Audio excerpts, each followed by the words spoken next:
आणि कोणतेही औषध आहे की त्याच्यात आनंद नाहीये. हाच आनंद ज्यावेळी तुम्ही आणि आम्ही भेटतो, म्हणजे संस्थेचे सभासद आणि ज्यावेळी हितचिंतक आम्हाला भेटतात, तो जो आनंद असतो तो हा आनंदाचा क्षण आता आपण अनुभवत आहोत. मी इथे आपले मान्यवर जे सातत्याने आपल्याला मार्गदर्शन करायला येतात ते माननीय श्री एस.बी. पाटील साहेब यांचा यथोचित सत्कार माननीय श्री सुभाषरावजी चव्हाण साहेब, संस्थापक अध्यक्ष चिपळूण नागरी सहकारी पतसंस्था यांच्या हस्ते करावा असा साहेबांना मी विनंती करते.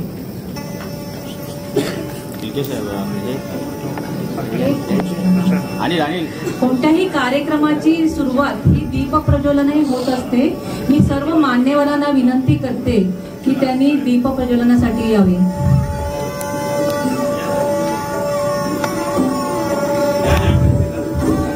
संस्थेच्या वाटचालीत ज्यांचा सहभाग असतो त्याच्यातले प्रातिनिधिक मी स्टेजवर बोलवणार आहे. त्याच्यात बाळकृष्ण जाधव यांना मी विनंती करते की त्यांनी स्टेजवर यावं, दीपप्रज्वलनासाठी यावं. माननीय श्री प्रशांतजी यादव साहेब आणि आपल्या इथे आता उपस्थित असलेले महाराष्ट्र राज्य सहकारी बँकेचे एक व्यवस्थापक श्री माळी साहेब यांना मी विनंती करते की त्यांनी दीपप्रज्वलनासाठी यावे. बसा बसा.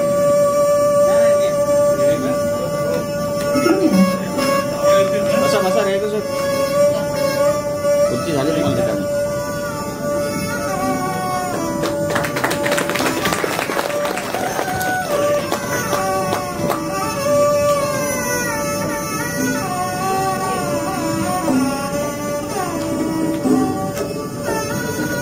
संस्थेचे आर्थिक वर्ष संपल्यावर जो आनंदाचा क्षण आपण साजरा करतो, सातत्याने आपण हा सहकार मेळावा संस्थेचे आर्थिक वर्ष संपल्यावर साजरा करत असतो आणि संस्थेच्या त्या आर्थिक कालखंडात झालेली वाटचाल ही सभासदांसमोर मांडत असतो. तो हा क्षण असतो.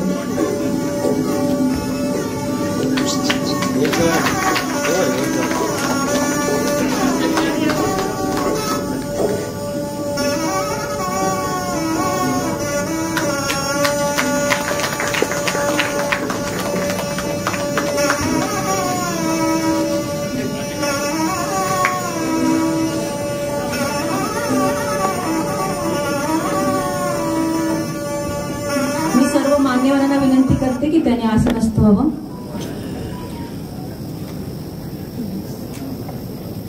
आपल्याला जे मार्गदर्शक करतात ते माननीय श्री एस.बी. पाटील साहेब, सेवानिवृत्त अपर आयुक्त तथा सहसचिव सहकार व पणन यांचा सातत्याने संस्थेला मार्गदर्शन असतं आणि प्रत्येक गोष्टीत त्यांचं सहकार्य आम्हाला असतं. कुठची अडचण आली किंवा कुठच्या गोष्टीचं आम्हाला मार्गदर्शन हवं असतं तर जरी फोन केला तरी ते कायम तत्पर असतात. असे माननीय श्री एस.बी. पाटील साहेब यांचं स्वागत माननीय श्री चव्हाण साहेब करतील.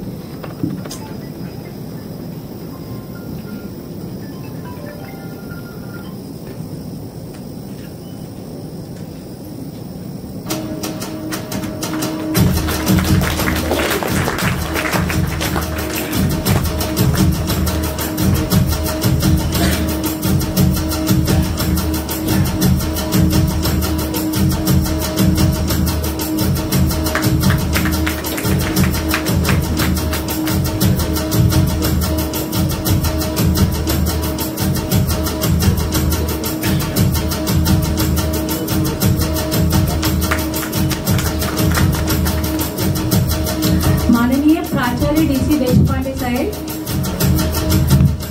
यांचं वय 82 वर्ष वय आहे आता आणि हेही ज्यावेळी आम्ही बोलवतोय त्यावेळी संस्थेच्या कोणत्याही उपक्रमात त्यांचाही सहभाग त्याच पद्धतीने असतो असे माननीय श्री डी.सी. देशपांडे साहेब, कोल्हापूर अर्बन कोऑपरेटिव्ह बँकेचे माजी संचालक.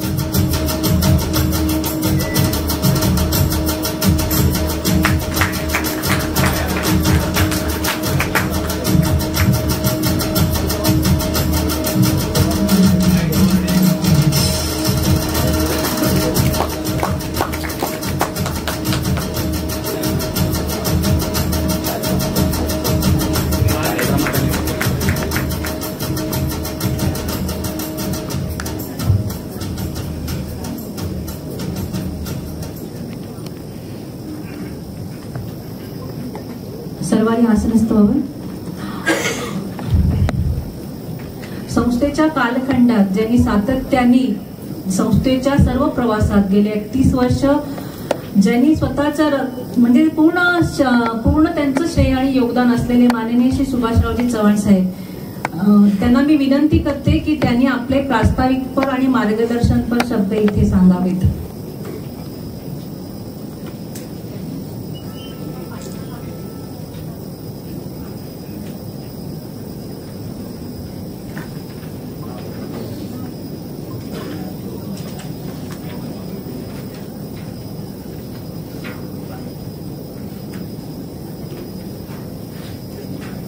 आजच्या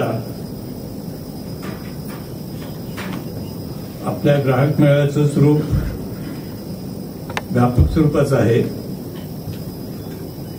वेळ लागणार आहे, त्याच्यामुळे कमीत कमी वेळात कसं कव्हर करायचं हा माझ्यासमोर प्रश्न आहे. पण विषय एवढे आहेत.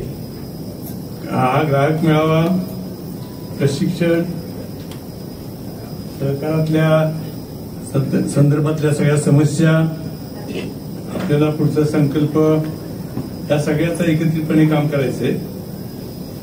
आणि खरंच मला आता सपना मॅडम जशा म्हणाल्या तसं मला एकदम भारावून गेल्यासारखं होतं की आपला कुठचाही कार्यक्रम घेतला तर त्या कार्यक्रमाला आपण जी सगळी मंडळी उपस्थिती देता त्याबद्दल मी तुम्हाला सगळ्यांना मनापासून शुभेच्छा आणि धन्यवाद. या मेळाव्यानिमित्त खास करून गेली 12 वर्ष आणि देशपांडे साहेब गेली मला वाटतं 18-19 वर्ष सातत्याने या संस्थेच्या या उपक्रमात आणि सगळ्याच कामात त्यांचा सहभाग असतो.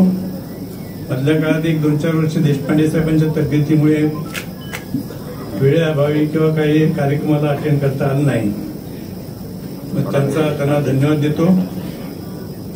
आपल्या व्यासपीठावरील सगळे संचालक मंडळ, बाळकृष्ण जाधव समोर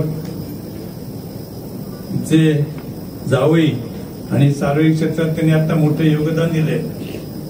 आपल्या जिल्ह्याला सुद्धा एक आर्थिक परिवर्तनाचं साधन निर्माण करून दिलंय. वाशिष्ठी डेअरी सारखी एक चांगली संस्था उभारले. त्या डेअरीचे ते संस्थापक आणि त्यांची सगळी टीम यांना धन्यवाद देतो. आपण सगळे समोर बसलेले सगळेच जीवापाड मला प्रेम करणारे, माझ्यावर प्रेम करणारे, संस्थेवर प्रेम करणारे आपण सगळे उपस्थित सभासद बंधू आणि भगिनी, आजचा हा सहकार मेळावा हा गेल्या वर्षी आपण 24/4ला मला वाटतं संकल्प मेळावा म्हणून मेळावा घेतला. यावर्षी ग्राहक मेळावा, प्रशिक्षण मेळावा आणि त्याचबरोबर पुढचा संकल्प असे 3 विषय आजच्या मेळाव्यात समाविष्ट आहेत. या निमित्ताने मी अगदी संक्षिप्तपणे काही गोष्टी त्यातल्या कव्हर करणार आहे. या संस्थेच्या वाटचाली संदर्भातले आपण जर पाहिलं ते 31 वर्षाच्या कालखंडात आपण जे उभं केलंय ते सगळ्यांना ज्ञात आहे. याचे साक्षीदार सहकारातले तज्ञ SB पाटील साहेब आहेत की ज्यांनी सहकाराचे सहसचिव म्हणून त्यांनी सेवानिवृत्ती घेतली आणि आता गेली 10 वर्षे ते सहकारात शिक्षण प्रशिक्षणाचं काम करतायत. या संस्थेबद्दल त्यांना सगळी तपशिलात आणि बारकाईने माहिती आहे. पण आपल्याला मुद्दामी तरी सांगतो की आपले संस्थेचे 1.5 लाख सभासद आहेत. 1.5 लाख सभासद आहेत आणि जवळजवळ 71 कोटीचं भाग भांडवल आहे. संस्थेच्या ठेवी 1095 कोटी, संस्थेचा कर्जव्यवहार 850 कोटी, संस्थेचा नफा 35 कोटी, निव्वळ नफा आपला 24 कोटी. हे आपण साध्य केले यावर्षी. आपल्याला आता पुढच्या वर्षी त्या पद्धतीनं नियोजन करायचं आणि हे आपण सातत्यपूर्ण करत आलो. आपल्या पुढच्या संकल्प आपल्या अहवालात जर पाहिलं तर 2028 पर्यंतचा संकल्पाचा आपण आराखडा दिलेला आहे आणि त्या आराखड्याप्रमाणे आपल्याला काम करायचंय. त्यातला पहिल्या टप्प्यातला हे नवीन संचालक मंडळ आल्यानंतर 1 वर्ष पहिलं झालंय आणि या पहिल्या वर्षात आपण जे काय केलंय ते आपल्या समोर आज ठेवले. आता हे जे आपण केलंय ते पुढच्या 28 सालापर्यंत, कारण 5 वर्षाची कालखंडातले 4 वर्षात शिल्लक आहे. 2028 साली आपण कुठे जाणार आहोत ते थोडक्यात मी आपल्याला सांगतो. आपलं भाग भांडवल साधारणपणे 76 कोटीवर जाईल. आता जे 71 आहे ते 76 कोटी करायचे आपल्याला, त्याचं आपण आज नियोजन करणार. निधी आपले आता जे 79 कोटी आहेत ते 96 कोटीवर न्यायचे, म्हणजे एकूण स्वनिधी 142 कोटी. संपूर्ण महाराष्ट्रात मला वाटतं 30 वर्षाच्या कालखंडात 176 कोटीचे स्वनिधी असलेली चिपळूण नागरी ही एकमेव याच्या मागे सगळी आपली ताकद आहे आणि तुमच्या प्रेरणा आहे. त्याच्यामुळे मला मी भारावून जातो की ही ताकद जी दिली तुम्ही आणि ही जी ऊर्जा दिली ती आम्हाला पुढे नेण्यासाठी किती ताकदीने पुढे येत आहे तुम्ही. काही काळ आपण त्यासाठी केलं का आणि नंतर दुर्लक्षित केलं असं नाही होत आहे. दरवर्षी तुमची जी मला साथ मिळते किंवा आम्हाला सगळ्यांना साथ मिळते ती वाखाणण्यासारखी आणि त्याचाच हा एक भाग आहे. आता आपल्याला ठेवीचं जर पाहिलं तर आपण 1100 कोटीचं ठेवीचं उद्दिष्ट आता होतं, आपण 1095 कोटी केले, म्हणजे 5 कोटीचा फरक पडला. मग त्या ठेवी आपल्याला 1300 कोटीवर न्यायच्या आहेत पुढच्या वर्षी, 1300 कोटीवर न्यायच्या आहेत आणि 2028ला 1850 कोटीवर न्यायचे. म्हणजे 2028 म्हणजे हे ह्या संचालक मंडळाचा कार्यकालाचं वर्ष, ते 1850 वर न्यायचे. मार्च 25ला कर्ज आपण आता जे 850 कोटी आहे 884 कोटी ते 1000 कोटीवर न्यायचे मार्च 25ला आणि मार्च 28ला 1455 कोटी. त्याचं आपण नियोजन केलंय आणि त्या पद्धतीने आपल्याला काम करायचंय. ह्या कर्जव्यवहारामध्ये सुरक्षित कर्जव्यवहाराचा जो भाग आहे, सुरक्षित कर्जव्यवहाराचा जो भाग आहे म्हणजे गोल्ड लोन आणि ठेव तारण, हे आपलं साधारणपणे 50% या पद्धतीचं साहेब कर्ज आहे. म्हणजे आता जर पाहिलं तर 320 कोटी सुनेतारण कर्ज आणि जवळजवळ 50 कोटी ठेवतारण कर्ज. म्हणजे हे जर पाहिलं तर 850 कोटीच्या निम्मे यापेक्षा अधिक हे आपलं प्लेज लोन आहे, जे कुठंच बघायला नाही मिळणार. म्हणजे मागच्या क्षणीच पैसे आपल्याकडे अवेलेबल आणि ठेवीदारांच्या ठेवीच्या जवळजवळ 75% हे आपलं सुरक्षित कर्ज.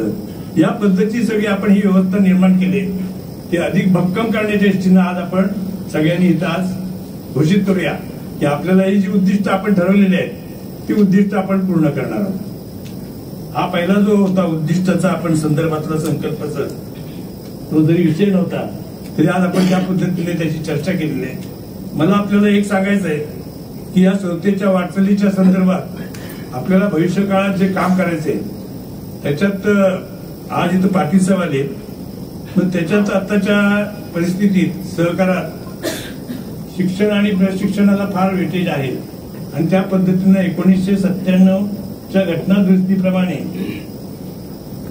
सहकारासंदर्भातल्या अधिक काही गोष्टी सक्षम होण्यासाठीच्या नियोजित आहेत आणि त्याप्रमाणे शिक्षण आणि प्रशिक्षण याच्यावर अधिक भर देण्यात आलाय आणि त्यानुसार काही अटी पण घालण्यात आल्या, थोड्याशा त्यानंतर शिथिल झालेत. मला वाटतं त्याच्यात क्रियाशील सभासदाची एक संकल्पना पुढे आली आणि ती क्रियाशील सभासदाच्या संदर्भात आपल्याला मुद्दाम मी माहितीसाठी सांगतो, जी महत्वाची संकल्पना आहे की किमान आपण 5 वर्षातून 1 वार्षिक सभा अटेंड करणे, अशी एक संकल्पना आली.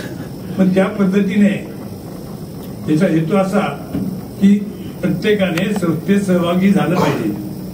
आता शिक्षण आणि प्रशिक्षणाचं हे जे आहे ते तुम्ही किमान वर्षातून एकदा प्रशिक्षण घेतलं पाहिजे, अशा पद्धतीच्या काही अटी घातल्या गेल्या आणि त्याचा हेतू असा होता की आपण त्याच्यात सहभाग व्हावा. पण माझं तर म्हणणं असं आहे की संस्थेच्या कार्यपद्धतीप्रमाणे सहभागी होण्यासाठीचे जे आपण संकल्पना आहेत त्या आपण सातत्यपूर्ण जर राबवल्या तर आता जे आपण ही जी उपस्थिती पाहतोय त्या पद्धतीची उपस्थिती मिळू शकते आणि तुम्ही सगळे सहभागी होऊ शकता. हे आपण अनुभवलंय आणि त्या पद्धतीनं काम करायचं आपण स्वीकारलंय. मी पाटील साहेबांना मुद्दाम सांगतो की हे ज्या काही गोष्टी आहेत, आता त्याच्यातल्या त्यापेक्षा नेपाळमध्ये मला वाटतं त्यांनी काही गोष्टी केल्या की जर तुम्हाला सक्रिय आणि क्रियाशील सभासद जर राहायचं असेल तर त्यांनी मंथली ठराविक रक्कम सभासदाने ठेवीच्या रूपात संस्थेकडे कॉन्ट्रीब्युट करावी. ते सगळ्यात जास्त चांगलं काम झालं असतं की त्याचं त्याच्यावर आर्थिक बंधन पण राहिलं असतं आणि त्याचा सभासद म्हणून संपर्क संस्थेकडे राहिला असता. मग त्या पद्धतीनं आपण काय केलं नाही. अशा काही ज्या गोष्टी आहेत त्या भविष्यकाळात त्या पद्धतीने, कारण हे सतत केंद्रीय स्तरावरच्या समिती सकट राज्य स्तरावर काम करतात. तर मी पाटील साहेबांना विनंती करतो की या पद्धतीने जर दुरुस्ती झाली तर ती जास्त प्रभावी होईल आणि त्या पद्धतीने काम होईल. आपण आता या निमित्ताने हे काम अधिक व्यापक करण्यासाठीच्या काही ज्या गोष्टी आहेत त्यात सहकाराच्या आता एक गोष्ट लक्षात घेतली पाहिजे की राजकारण आणि सहकार, हे सहकाराला मारक जर ठरणार असेल तर राजकारणाचा जो भाग आहे, हे राजकीय जर ते असेल तर तो सहकाराला शाप आहे असं म्हटलं तर ते वावगं ठरू नये. राष्ट्रीय त्याच्यात हस्तक्षेप हा जर असेल आणि त्याच्यामुळे त्याच्यावर सुद्धा निर्बंध यावेत तर त्या पद्धतीनं तिथं त्या पद्धतीनं त्याच्यावर काही गोष्टी घडाव्यात अशा पद्धतीची अपेक्षा आहे. आणि मला वाटतं त्या पद्धतीने काही निर्णय होतील. तर आताची जी परिस्थिती आहे, सामाजिक स्तरावर आपण जर काम पाहताना काही गोष्टी पाहिल्या तर जी सामाजिक स्तराचा घसरण आहे, सामाजिक घसरण आहे, तर त्याच्यासाठी आपल्याला सहकाराच्या शिक्षण प्रशिक्षणातून काही गोष्टी प्रबोधनात्मक शिकवाव्या लागतील अशी आता वेळ आलेली आहे. आणि त्या पद्धतीने मला वाटतं पाटील साहेब यावेळेस आपल्या व्याख्यानात मला वाटतं ते थोडंसं प्रबोधनात्मक विचार मांडतील असं मला अंदाज आहे. तर आताच्या परिस्थितीत बऱ्याच गोष्टी आहेत की त्या आपण सहकारात चांगल्या पद्धतीने पुढे यायला पाहिजेत. पण त्या न येता जो आत्ताचा सहकारात व्यतिरिक्त बाहेर जे चाललंय त्याचा जर विचार घेऊन लोक वावरायला लागले तर कदाचित फार मोठी अडचण होईल सहकारात. आणि म्हणून ती भीती वाटते. आणि म्हणून त्यासाठी मी पाटील साहेबांना विनंती करतो, आज तुम्ही थोडंसं याच्यावर साहेब बोलावं. आता याच्याबरोबरच आज असंख्य विषय आहेत, मी जास्त वेळ घ्यायचा टाळतोय आहे ना, कारण मलाच विचार टायमिंगचा कव्हर होण्याच्या दृष्टीने विचार करतोय. आता आपण स्वयंरोजगारातून रोजगार निर्मिती ही या संस्थेची घोषवाक्य आहे. स्वयंरोजगारातून रोजगार निर्मिती या संस्थेचं ब्रीदवाक्य आहे. असं जर म्हटलं तर ते वावगं ठरू नये. कारण सहकारातून जर काय काम होत असेल तर आपण पाहिलं तर व्यापक स्वरूपात सहकारात काम होऊ शकतं. सर्वसामान्यांना पत आणि प्रतिष्ठा देण्याचं काम सहकाराने केलंय आणि ते काम जर अधिक व्यापक करायचं असेल तर त्याच्यासाठी प्रामाणिकपणे काम करण्याची गरज आहे. आणि ते काम आपण सातत्यपूर्ण करत आलो. आणि बेरोजगारांना रोजगार देण्यासाठीचे जे काम आहे ते अधिक भक्कमपणे, अधिक ताकदीने करण्यासाठी आपण सतत प्रयत्नशील असतो. आणि एक आपल्याला संधी मिळालेली आहे. वाशिष्ठी मिल्क आणि मिल्क प्रोडक्ट या संस्थेमार्फत आता जे काम चाललेलं आहे, 2021 साली या संस्थेची निर्मिती झाली आणि भूमिपूजन झालं आणि 22 सालापासून आता प्रत्यक्षात ते कामाला लागले. आणि आता साधारणपणे जवळजवळ 7 ते 8 हजार दूध उत्पादक या वाशिष्ठी मार्फत आपल्याकडे जोडले गेले. आता या पद्धतीनं जे व्यापक काम चाललंय ते अधिक व्यापक व्हावं आणि ते इथल्या बेरोजगार तरुणांना रोजगार मिळण्यासाठी त्याचं काम व्हावं यासाठी आपला प्रयत्न असेल. आणि मला खात्री आहे की हे काम आपण अधिक गतिमान करून साधारणपणे पुढच्या वर्षभरात किमान 10,000 बेरोजगार तरुणांना रोजगार देण्याचं काम या संस्थेच्या या व्यवसायाच्या माध्यमातून आणि संस्थेच्या अर्थपुरवठ्यातून केलं जाईल असं मी आपल्याला आश्वासित करतो. त्यासाठी आपल्या सामाजिक क्षेत्रात काम करणाऱ्या कार्यकर्त्यांनी मोठी जबाबदारी वाढणार आहे. तुमच्या गावागावातून अशी तरुण जी मुलं आहेत, तरुण मुलं आहेत की ज्यांना ह्या जे बाकीचे त्यांना जे साधन लागतात त्यांना उपलब्धता आहे, त्या मुलांना तुम्ही तात्काळ आमच्याकडे कर्जासाठी पाठवून त्यांना आपण त्याच्या पाहिजे असलेला प्रशिक्षणाचा जो भाग आहे तो सुद्धा करू, पण या पद्धतीने त्यांना पुढे येऊ देत आणि त्यांना रोजगार उपलब्ध करून देण्याचं काम त्या संस्थेच्या माध्यमातून केलं जाईल. हे काम आपल्याला झटकन लक्षात नाही येणार की याचा परिणाम दूरगामी किती परिणाम आहे. तर आज आपण जर पाहिलं तर या संस्थेच्या निर्मितीपासून आजपर्यंत अखंडपणे जे काम केलंय त्याचा आज आपण मुलांचा सत्कार काय ठेवलाय, आज व्यावसायिकांचे सत्कार ठेवलेले, ठेवीदारांचे सत्कार ठेवलेले, त्याच्यात हे सगळं सामावलेलं आहे. आता हे जे काम आहे ते व्यापक पद्धतीने करण्यासाठीची सगळ्यांची जी ताकद आहे ती आपण आहात. कारण हे काम हे एक व्यक्तिगत होऊ शकत नाही, एकटी संस्था करू शकत नाही. प्रत्येक गावागावातले असलेले आपले समन्वयक, प्रत्येक गावात असलेला आपला कार्यकर्ता, संस्थेशी जोडले गेलेला घटक आज जे उत्साहाने सगळे रत्नागिरी आणि मंडणगडपासून सगळे कानाकोपऱ्यातून जे इथं कार्यकर्ते आलेत माझ्या नजरेसमोर दिसत आहेत, त्यांच्याकडनं मला अपेक्षा आहे की अशा पद्धतीने जे इच्छुक जे तरुण मुलं आहेत त्यांना आपण संस्थेकडे कर्जासाठी पाठवा आणि पुढच्या महिन्या 2 महिन्यात साधारणपणे 10,000 अर्ज येतील अशा पद्धतीचं आपण काम करूया. मला सगळ्यांनी शब्द द्या, त्या पद्धतीने आपण काम करू. त्याच्यासाठी तुम्ही टाळ्या वाजवून त्याच्यासाठी मला हे काम आपल्याला करायचंच आहे. दुग्ध व्यवसायासाठी जर आपण अर्थपुरवठा केला तर साधारणपणे एक 10 लिटर दूध देणाऱ्या जनावर त्याच्याकडे असेल तर ते कुटुंब स्वयंपूर्ण होतं, स्वयंपूर्ण अर्थपूर्ण राहतं. त्या कुटुंबाला दुसरं आणखीन काही करण्याची गरज नाही. त्यांनी प्रामाणिकपणे त्याच्यात लक्ष देऊन जर काम केलं तर दिवसाला 10 लिटर दूध देणारा त्याला साधारणपणे महिन्याला 10,000 रुपये सहजपणे मिळू शकतात. अशा पद्धतीचं साधारणपणे कॅल्क्युलेशन आहे. आणि हे जे कॅल्क्युलेशन आहे याच्यात कुठेही चुकणार नाही. त्याला नैसर्गिक आपत्ती पण नाही. संकटाची आता जी परंपरा जी शेतकऱ्याच्या बाबतीत होते ती सुद्धा आपल्याला तिथे भेडसावणार नाही.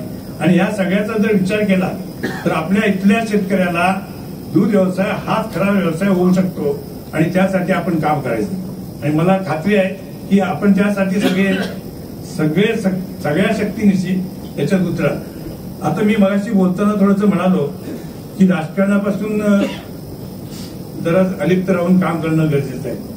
आता कसं आहे माहितीये, आपण सार्वत्रिक काम करत असताना या संदर्भातले जेव्हा हे विचार येतात तेव्हा अशी काही मंडळी असतात की त्यांना मध्ये कुठेतरी थोडा घालायचा असतो. पण अशी जी मंडळी आहेत त्याच्यापासून सावध राहायला लागेल, हे मी स्पष्टपणे सांगतो. त्याच्यामुळे अशा विचाराच्या मंडळीपासून दूर राहूच आपण हे काम करायचे आणि त्याच्यासाठी कुठच्याही प्रकारची अडचण समजून. आता परवाच मला समजत नाही, आज काल पेपरला आलं ह्या ग्राउंडच्या बाबतीत, म्हणजे बोलणार नव्हतो. इथल्या एक नगरपालिकेच्या ग्राउंडवर 2-3 आपण उपक्रम घेतले, आपणच घेतले तिथे. म्हणजे धक्कादायक आहे हा विचार. कसा काय तो मला समजत नाही. त्या ग्राउंडचा वापर तमाशा आणि सर्कशीसाठी केला जातो. अशा पद्धतीचा विचार व्यक्त करणं सार्वजनिक क्षेत्रात वावरणाऱ्या माणसाला थोडस जरी असेल तरी किमान आता जे घडलंय सगळं ते खरं लाजिरवाणं आहे. लाजिरवाणं म्हणजे त्याला शब्दच नाही. त्या ग्राउंडमध्ये काय काय केलं गेलंय तुम्हाला माहितीसाठी सांगतो. संपूर्ण जिल्ह्यात आपल्या कोकणात कधी नाही अशा पद्धतीचा कृषी मेळावा आपण घेतला. पहिल्या आठवड्यात थक्क करणारं काम केलं आपण. आणि त्या बाबतीत जर तुम्ही एवढ्यावरच जर ते असेल ना तर या पद्धतीचे उपक्रम घेण्यासाठी ते ग्राउंड मोकळं ठेवावं असं एखाद्याने सुचवलं असताना आम्ही समजू शकतो.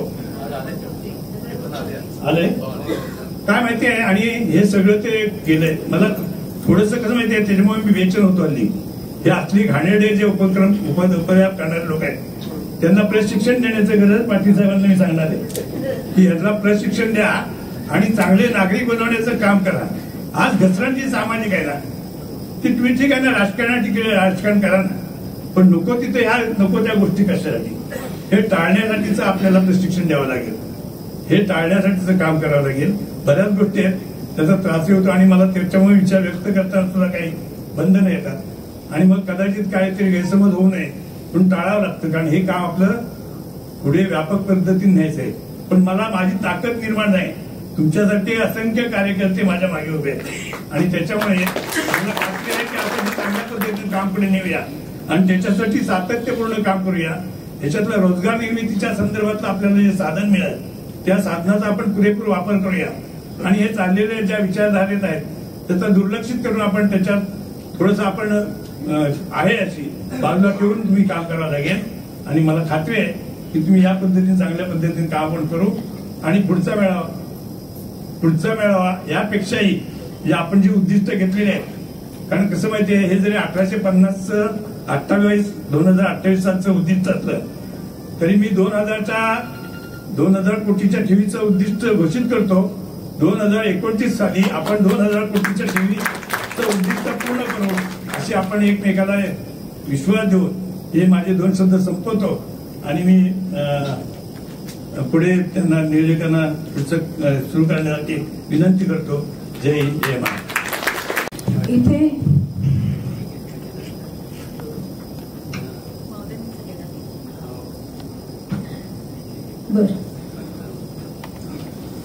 चिपळूण नागरी सहकारी पतसंस्था ही सामाजिक बांधिलकी आणि सभासदांसाठी वेळेला धावून येणारी संस्था आहे. हे चिपळूण वासियांनी सातत्याने अनुभवलेलं आहे.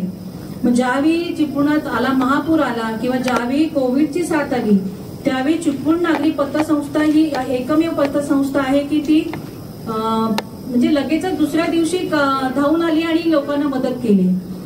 ह्यामध्ये मला इथे सांगावंच वाटतंय की ह्या 2-3 दिवसात चिपळूण शहरात वादळाचा मोठा तडाखा लागला आणि बऱ्याच लोकांचे इथे नुकसान झाले.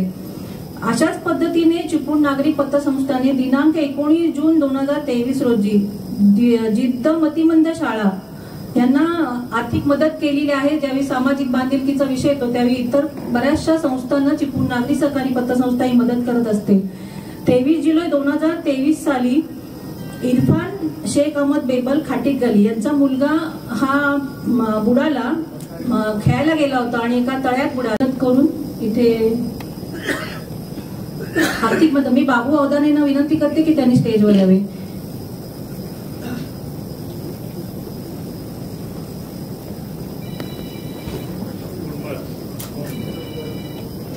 सावर्डे धनगरवाडी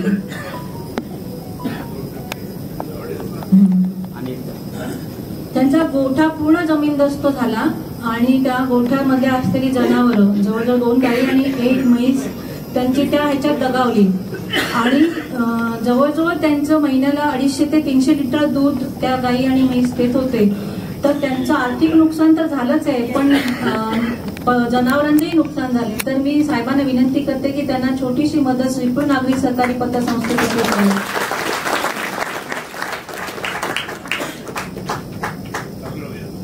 आणि मी बबन बावदाने यांना इथे सांगते की त्यांनी कधीही संस्थेत यावं. त्यांना जिथे शेतीपूरक व्यवसायासाठी अनेक शेतकऱ्यांना बावदाने यांनी संस्थेने मदत केलेली आहे.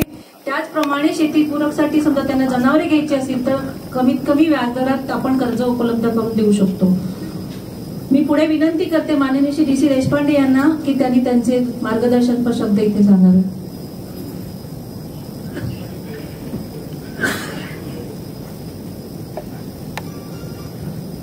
संस्थेचे संस्थापक अध्यक्ष माझे मित्र चव्हाण साहेब, पाटील साहेब, उपस्थित सर्व संचालक आणि सभासद बंधू,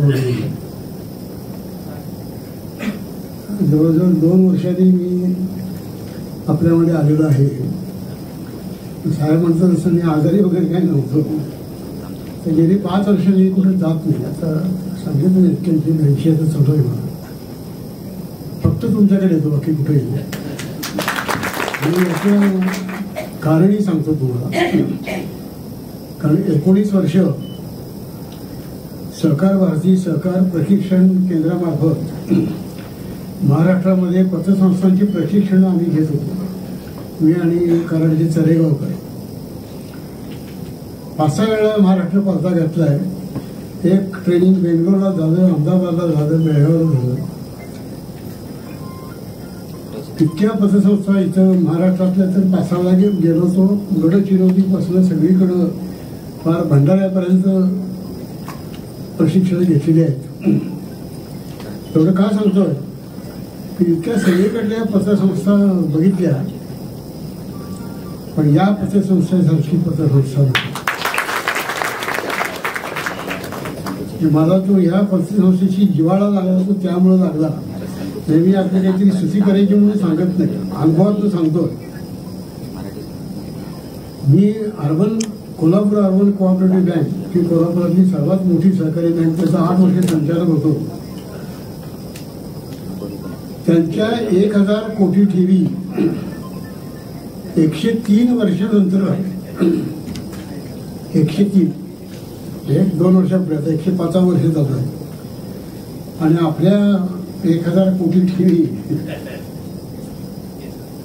हे बघा, पतसंस्था कशी असावी, ती अशी असावी. कोल्हापुरामध्ये पतसंस्थांच्यावर लोकांचा विश्वास नव्हता, खरं सांगायचं म्हणजे. कारण बऱ्याच पतसंस्था आणि सहकारी बँका सुद्धा बुडल्या. मागच्या महिन्यात इचलकरंजीतली एक इचलकरंजी अर्बन कोऑपरेटिव्ह बँक बुडली.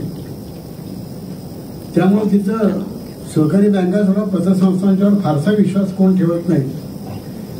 पण असं असून सुद्धा आज माझ्याबरोबर जे होते त्यांना मी आता बोलत नाही उगीच, पण ते सांगतील की त्यांनी येताना मला सांगितलं की आणखीन एक शाखा काढायला सांगा कोल्हापुरात. मागच्या वेळेला त्यांनी सांगितलं की आहे काय तरी. हा, तुम्हाला मुद्दाम सांगतो की हा विषय मी बघाशी साहेबांच्याकडे काढला होता आणि साहेबांनी कोल्हापुरात अनेक शाखा काढायचं मान्य केलं. पूर्ण नागरिकांचं हे पाहून मी सुद्धा त्या वर्षी जवळजवळ 20 लाख रुपये हे केले. कोल्हापूरचं आमच्या वैशिष्ट्य आहे. थँक्यू. बघा गावाचं ते एरियाचं नाव सांगायचं, कुठल्या एरियात पाहिजे ते शाखा. रामानंद नगर रामानंद नगर सरकनगर एरिया मागे पण आले होते आपले. हो, मी तुम्हाला भेटलो होतो साहेब. मागे 2ला साहेब हा विषय झालेला आहे. पण आता साहेबांनी मान्य केलं होईल ते करायचं कारण नाही. म्हणजे सांगायचा मुद्दा असा आहे की लोक आपण आता म्हणाले कोल्हापुरातले इथं अनेक शाखा काढा. पण या आपल्या पतसंस्थेबद्दल आम्ही राजारामपुरी शाखेमध्ये जाऊन बसतो. मागच्या आठवड्यामध्ये माझ्यासारखे बँकेत काम केलेले ते तिथं बसलेले होते. मी जायच्या त्यांना माहित नव्हतं माझा आणि आपला किती संबंध आहे. मी आज गेल्यावर त्यांनी मला हात केला, काय मी म्हटलं तुम्ही इथं कसे काय. ते म्हणजे मी ठेवायला. हा म्हटलं पतसंस्थेत नाही हो म्हटले, तो अभ्यास म्हणून मी पूर्ण अभ्यास केलेला आहे. आणि तुम्हाला सांगतो की तुम्हालाही ठेवायची असेल तर डोळे दाखवून इथे ठेवते. म्हणजे आपल्या पतसंस्थेची कशा पद्धतीनं लोक कोल्हापुरातले बघतात. कोल्हापुरात हे फार अवघड आहे मला मी सांगतो. पण ही इतकी चांगली आपल्याबद्दलचं मत होणं याचं कारणच आहे की आपण कर्तव्य सगळं योग्य करतो. तुमच्या इथं काय आहे की जे मार्गदर्शक आहेत संस्थापक चेअरमन ते स्वतः अनुभवी आहेत, नवीन नवीन कल्पना आणतात. नव्या युगामध्ये आत्ताच त्यांनी सांगितलं मी यात खोलात जात नाही. तर नवीन हे याच्याप्रमाणे जाणं बदलत जाणं असा नेता मिळणंही अवघड असेल लक्षात ठेवा. एक संस्कृत श्लोक आपल्याला सांगतो, कारण मी सहकारावर काही बोलणार नाही ते या तज्ञ माणसांच्याकडे सोपवलेलं आहे. कारण माझा आता फारसा हे नाही आहे. ते अजूनही संबंधात आहेत, वेगवेगळ्या सरकारच्या कमिटीवर काम करत आहेत. कारण सरकाराबद्दल काय असेल ते बोलते. तर मी जे तुम्हाला सांगत होतो की हा आमंत्रम अक्षरम नास्ती नास्ती मूलव अनांशदम अयोग्या पुरुषो नास्ती योजकच तत्र दुर्लभ. त्याचा अर्थ लक्षात घ्या. आमंत्रम अक्षरम नास्ती, असा अक्षर नाहीये की ज्याच्यापासून मंत्र बनवता येत नाही. आमंत्रम अक्षरम नास्ती, करणारा पाहिजे. नास्ती मूलव अनांशदम, अशी मुळी नाही की ज्याच्यापासून औषध बनवता येत नाही, बनवणारा पाहिजे. आणि शेवटी त्यांनी म्हटलं ना अमंत्राम अक्षरम नास्ती नास्ती मूला अनौषधम अयोग्या पुरुषो नास्ती. कुठलाही पुरुष अयोग्य असत नाही, तर त्याचा योग्य वापर करून योजकच तत्र दुर्लभ. असे योजक, त्यांना साथ देणारे हे संचालक आणि आपण सगळे सभासद यांनी या संस्थेचे हे जे आज रूप केलेलं आहे ते खरोखर कौतुकास्पद आहे. कारण इतक्या पतसंस्था बघितल्यानंतर माझ्या एक लक्षात आलं की इथं खरोखर योग्य प्रकारे काम चालतं. इतर ज्या गोष्टी आहेत त्या इथं चालत नाही.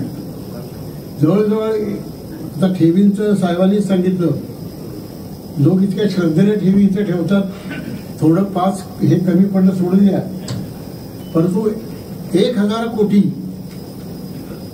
हे या एवढ्या कमी याच्यात ठेवी हे ओलांडणं इतकं सोपं नाही, लक्षात घ्या. कर्जव्यवहारी तसंच आहे, बघून केला जातो. काही वेळा ते म्हणतात ना, मी फोनवर सुद्धा त्यांनी मंजुरी दिलेली आहे, पण कर्जव्यवहार देताना योग्य ती काळजी घेतली जाते, लक्षात ठेवा. जवळजवळ एनपीए या काही 0 आहेत, याचा अर्थ थकीत कर्ज कमी आहेत.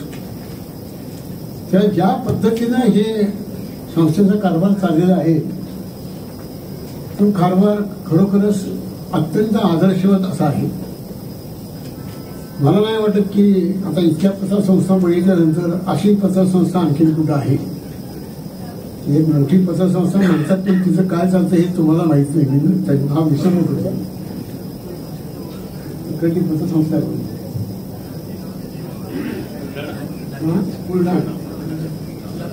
बुलढाणा पतसंस्था मोठी म्हटली जाते सगळ्या. पाटील साहेब कदाचित सांगतील तिचं काय आहे काय. म्हणून म्हटलं की आपली कोकणातली ही पतसंस्था आता महाराष्ट्राची सगळ्यात मोठी आणि चांगली पतसंस्था होऊ घातलेली आहे. होऊ घातलेली आहे म्हणण्यापेक्षा झालेली आहे. तेव्हा मला वाटतं आपण सर्वांनी जी साथ दिलेली आहे या पतसंस्थेला त्याचं हे फळ आहे. इथं यायला आनंद वाटतो. मी म्हटलं मी कुठेही कधीही जात नाही, पण साहेबांचा आणि तुमचा शब्द कधी मोडत नाही. कारण या संस्थेशी असे जिव्हाळ्याचे संबंध माझे निर्माण झालेले आहेत. हे संबंध असेच राहोत, संस्थेची प्रगती अशीच होत राहोत, अशी शेवटी इच्छा व्यक्त करतो. आणि माझं हे थोडंसं म्हणतो. मित्र, आरोलीमध्ये ज्यावेळेस आमची पतसंस्था ओपन झाली त्यावेळेस आमच्या पतसंस्थेशी संबंध आला, आणि त्यावेळेस संबंध आल्यापासून आतापर्यंत आम्ही पाहतोय की या पतसंस्थेत प्रत्येक जाणारा सभासद असो, शेतकरी असो आणि कोणी कर्मचारी असो, त्या पतसंस्थेमध्ये काही व्यवहार करायला गेले तर या पतसंस्थेचं अत्यंत महत्वाचं वैशिष्ट्य काय असेल तर नागरी पतसंस्थेचा शब्दांशब्दाचा अर्थ लावून ते तिथले जे कर्मचारी आहेत ते नागरिकाला पथ्य पडेल असं मार्गदर्शन करून योग्य ती दिशा देऊन त्या सभासदाला पुन्हा आपल्या पतसंस्थेकडे कसा वळेल अशा प्रकारे त्यांना सर्व्हिस देतात. हे महत्वाचं मला सांगायचं आहे. या पतसंस्थे आरोलीमध्ये ओपन झाल्यापासून आमच्या तिथल्या नागरिकांना जबरदस्त एक फायदा काय झाला असेल, कर्ज तर मिळतंच, पण लोकांनी गुंतवणूक कशी करावी. एकदा कर्मचाऱ्यांनी गुंतवणूक किंवा ठेव बँकेत अकाउंटमध्ये पैसे जमा करायला सुरुवात केली, आपोआप त्या माणसाला त्याची. वाल्मिकी विद्यालय तळमावले यांना विनंती करते की त्यांनी 2 शब्द सांगावे.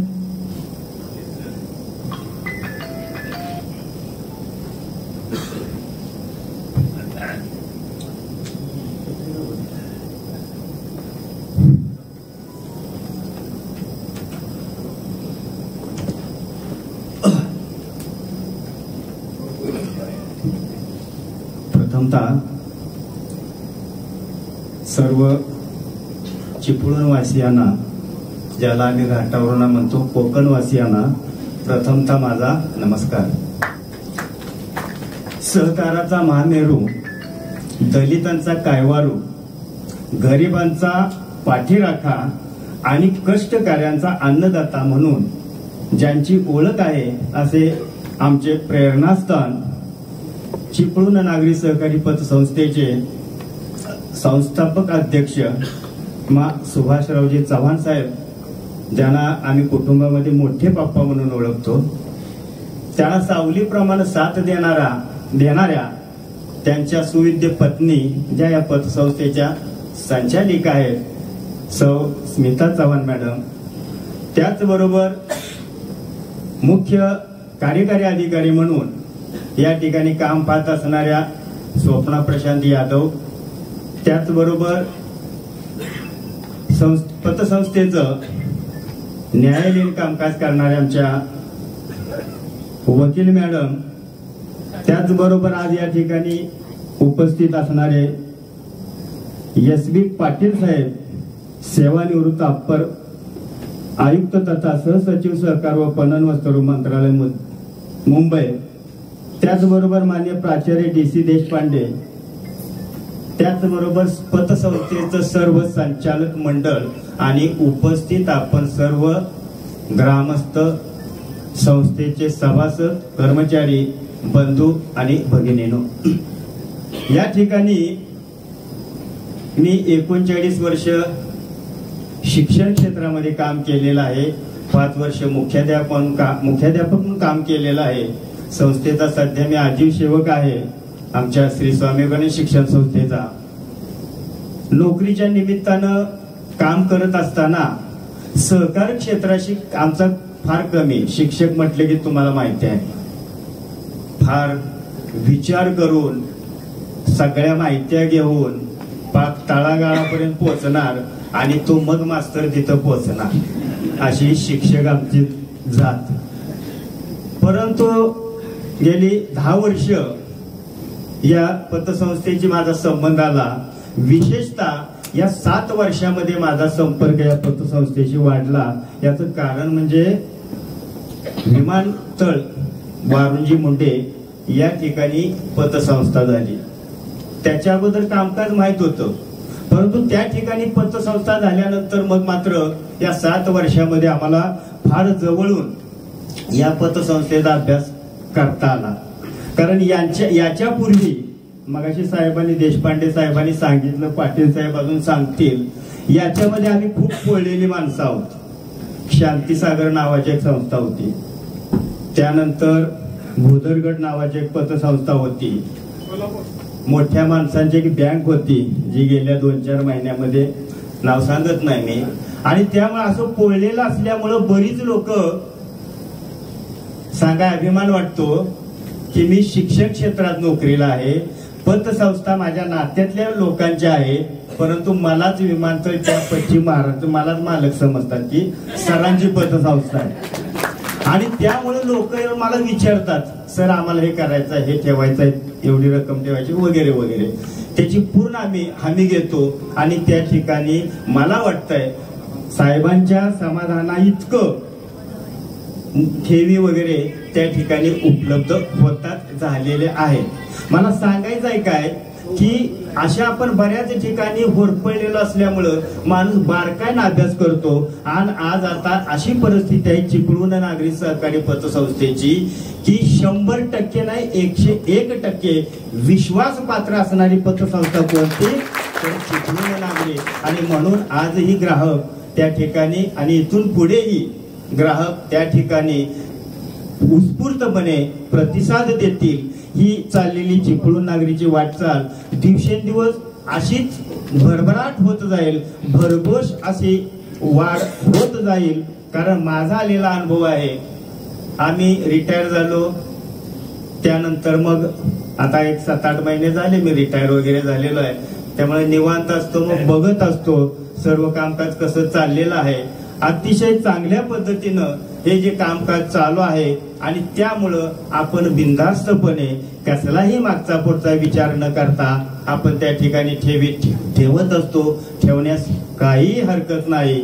मी पुनश्च एकदा या चिपळूण नागरी पतसंस्थेच्या कार्याला सलाम करतो, त्यांच्या कार्याला पुढील कार्याला शुभेच्छा देतो. आणि मला इतक्या लांबून या ठिकाणी येऊन 2 शब्द बोलण्याची संधी दिली त्याबद्दल संयोजक, नियोजक यांना मी धन्यवाद देतो. त्यांचे मनापासून मी आभार मानतो आणि या ठिकाणी थांबतो. जय हिंद, जय सहकार, जय शिक्षण. ज्या ग्राहकांचे इथे सत्कार आपण प्रातिनिधिक करणार आहोत त्या कार्यक्रमाकडे जाणार आहे. मी इथे नावं घेईन. मी फक्त इथल्या मान्यवरांची नावं नाही घेणार, त्यांनी पटापट सगळ्यांनी मिळून द्यावे असं मी इथे आत्ताच सांगून टाकते. तर पहिला शाखा बहादूरशेख नाका येथील ग्राहक आहे रवींद्र सहदेव मोरे, प्रकाश पर्वतराव कदम. त्यांनी इथून या म्हणजे इकडून जाता येईल. राहुल मोहन भोसले, लव गणपत राणे आणि रिया रुपेश सावंत हे बहादूरशेख नाक्यातले ग्राहक आहेत. यांचा आता आपण यथोचित सत्कार करणार. मी अविनाशला विनंती करते की त्यांनी थोडंसं सांगून द्या. हे ग्राहक आहेत आपले ठेवीदार आणि चांगले कर्जदार आणि चांगले ठेवीदार. त्याच्यात क्रायटेरिया असा आहे ठेवीदारांचा की ज्यांनी आपल्या संस्थेचे स्वतः ठेवीदार आहेत आणि एक्स्ट्रा ठेवीदार म्हणजे आरडी साठी आम्हाला त्यांनी सहकार्य केले, इतर ग्राहक जोडण्यासाठी सहकार्य केले, असे चांगले ठेवीदार. त्याच्यातले रवींद्र सहदेव मोरे आणि प्रकाश पर्वतराव कदम हे आपले सगळे जुने ठेवीदार आहेत. एकदम बरेच वर्ष संस्थेत त्यांचा सहभाग आहे आणि त्यांनी आपल्या संस्थेशी इतर ग्राहक सुद्धा कनेक्ट केलेले आहेत. पुढे राहुल मोहन भोसले, लव गणपत राणे आणि रिया रुपेश सावंत हे प्रातिनिधिक कर्जदार आहेत की ज्यांनी सातत्याने आपल्या संस्थेकडे कर्ज घेतली आणि चांगल्या म्हणजे मासिक हप्ता देऊन ते कर्ज फेडलं.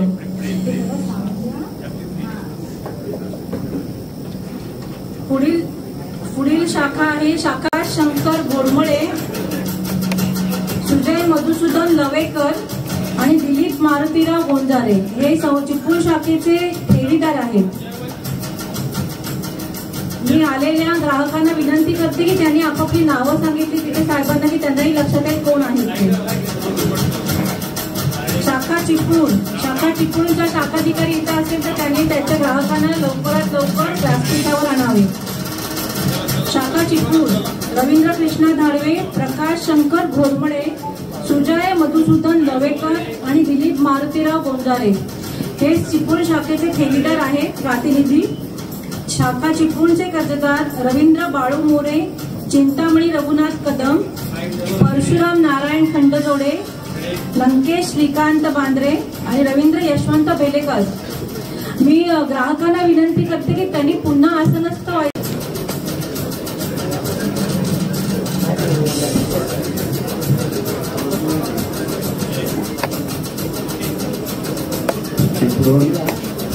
नागरी सहकारी पतसंस्थेच्या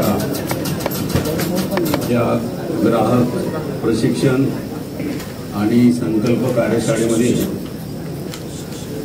आज या कार्यक्रमाचं जे आयोजन करण्यात आलेलं आहे या संस्थेचे सन्माननीय संस्थापक अध्यक्ष माननीय सुभाषराव चव्हाण साहेब, त्यांचं संपूर्ण संचालक मंडळ,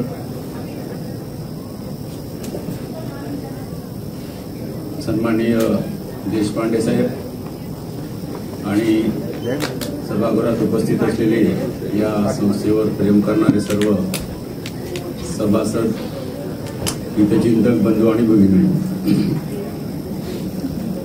हा खरं म्हणजे आनंद सोहळा आहे की ज्या ठिकाणी ग्राहक आणि ठेवीदार आणि कर्जदार या दोन्ही भूमिका निभावताना संस्थेचे मालकत्व स्वीकारून ज्या पद्धतीने प्रतिसाद दिलेला आहे आणि त्याचा परिणाम म्हणून आज या सगळ्यांचा इथे प्रातिनिधिक स्वरूपामध्ये सत्कार करण्यात आलेला आहे.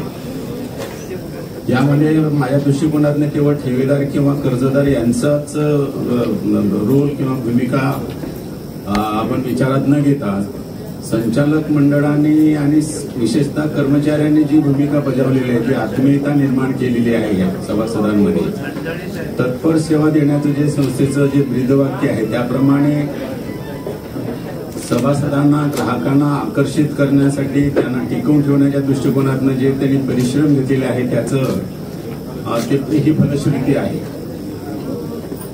मी डेहराडूनला एका कार्यक्रमाला गेलो होतो.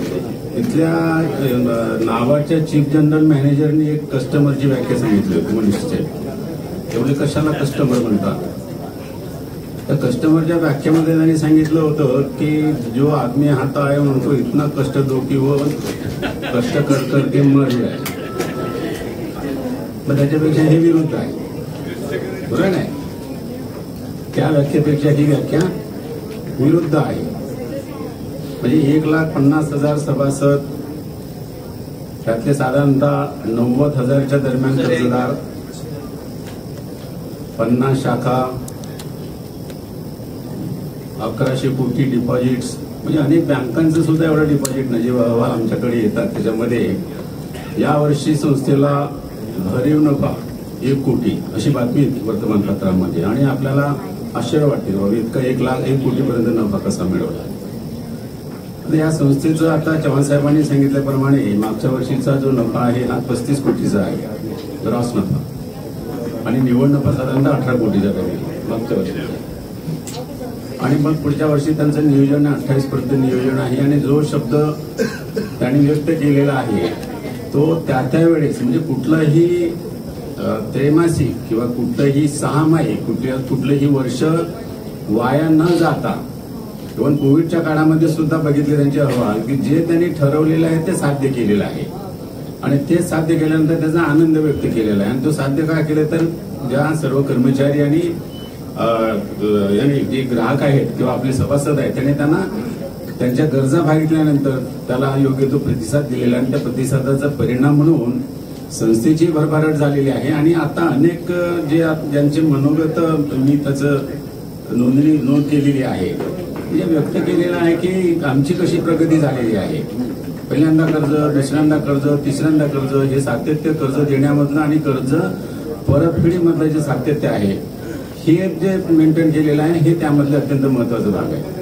याच्यामध्ये आता मनोगत व्यक्त करताना सन्माननीय चव्हाण साहेबांनी सांगितले की प्रशिक्षण आणि शिक्षणाच्या संदर्भामध्ये थोडीशी या संदर्भात भाष्य केलं पाहिजे.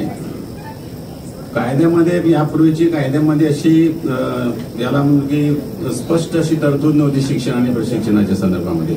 आता महाराष्ट्र सहकारी संस्था अधिनियमामध्ये कलम 24(अ) मध्ये अशी तरतूद करण्यात आलेली आहे की प्रत्येक संस्थेने आपले संचालक, आपले कर्मचारी आणि आपले सदस्यांना दरवर्षी सहकार्याचं शिक्षण आणि प्रशिक्षण देण्यासंबंधीची आर्थिक तरतूद केली पाहिजे आणि त्याची अंमलबजावणी केली पाहिजे. आता हे का करायचं यासंबंधी सुद्धा कायद्यामध्ये स्पष्ट उल्लेख केलेला आहे. मनुष्य साहेब आमचे ऍडव्होकेट आहेत.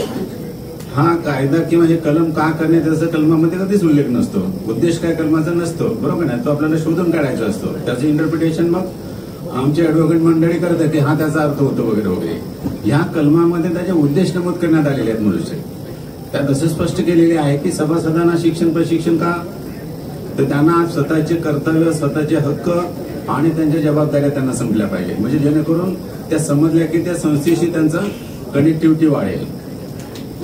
संचालकांच्या संदर्भात म्हणलेलं आहे की ही संस्था आम्ही तिचे जे मालक आहोत तिथं प्रतिनिधित्व आम्ही सभासदांचं करतो आहे, तर ही संस्था कशी चालवावी याचं कौशल्य आमच्यात आलं पाहिजे संचालक म्हणून, जेणेकरून आम्ही संस्था ही चांगल्या पद्धतीने ती चालवू शकू. आणि तिसरा आहे तो कर्मचारी गट आहे, यांना पण प्रशिक्षण दिले पाहिजे. आपल्या कायद्यामध्ये ह्याची पण तरतूद करण्यात आलेली आहे. 97व्या घटना दुरुस्तीचा उल्लेख चव्हाण साहेबांनी केलेला आहे. त्यामध्ये फक्त सभासदांना शिक्षण प्रशिक्षण द्या अशा प्रकारची तरतूद आहे. परंतु आपल्या महाराष्ट्राच्या कायद्यामध्ये संचालक, कर्मचारी आणि सदस्य या तिन्ही घटकांना शिक्षण दिले पाहिजे, प्रशिक्षण दिले पाहिजे अशी तरतूद करण्यात आलेली आहे.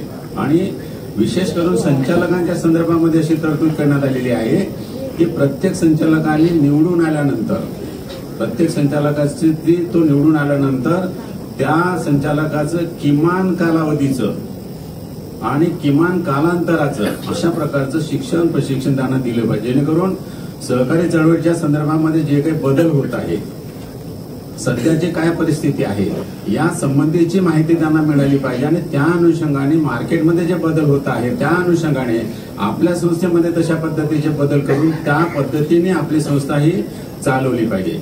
आता मी महाराष्ट्रामध्ये अनेक संस्था आणि बँकांच्या संदर्भात जेव्हा सहकार्याचं शिक्षण प्रशिक्षणासाठी जातो, साधारणतः आता 1,500च्या दरम्यान मी व्याख्यानं दिलेली आहे.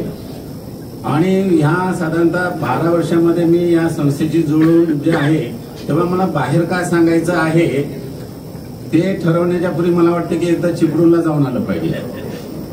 प्रामाणिकपणे सांगतो, म्हणजे चिपळूणला जाऊन आलं पाहिजे. चिपळूणचा काय प्रयोग आहे तो पहिल्यांदा समजून घेतला पाहिजे आणि हा प्रयोग आपण त्यांना सांगण्याचा प्रयत्न केला पाहिजे. त्यातले काही लोकांनी अनुकरण करतील किंवा करणार नाही हा नंतरचा मुद्दा, परंतु हे सांगितले पाहिजे. म्हणजे हे वैशिष्ट्य या संस्थेचं आहे.